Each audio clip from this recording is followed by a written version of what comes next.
سلام قولا من رب الرحیم، جو سورہ یاسین کی آیت نمبر 58 ہے۔ کوئی بھی بڑے سے بڑا مقصد ہو، بڑے سے بڑی حاجت ہو، بڑی سے بڑی پریشانی ہو، جس میں آپ تھک ہار چکے ہوں، تو سلفاء صالحین فرماتے ہیں، علماء فرماتے ہیں کہ اس آیت کو جو ہے وہ ایک خاص تعداد ہے، فرمایا کہ 1469 مرتبہ 1469 مرتبہ اسے پڑھ لے تو اللہ تبارک و تعالی انشاءاللہ بڑے۔ قرآن شریف میں ایک سورت ہے، اگر سونے سے پہلے اس سورت کو آپ پڑھ لیں، روزانہ پڑھنے کی عادت ڈالیں، تو یہ سورت کی تاثیر یہ ہے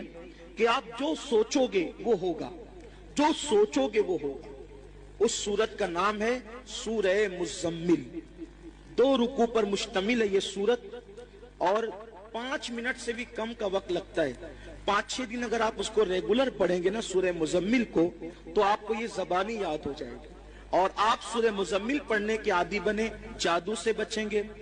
سحر سے بچیں گے، بلاؤں سے بچیں گے۔ جب بھی آپ کبھی دیر رات میں کہیں باہر سے آتے ہیں تو اس بات کا ہمیشہ دھیان رکھیے، جب آپ اپنے گھر میں انٹر ہوتے ہیں تو بسم اللہ الرحمن الرحیم ضرور پڑھا کریے، کیونکہ آپ کو نہیں پتا کہ آپ کے پیچھے کون سی اور سی بھی چیزیں ساتھ میں گھر تک آ جاتی ہیں، اور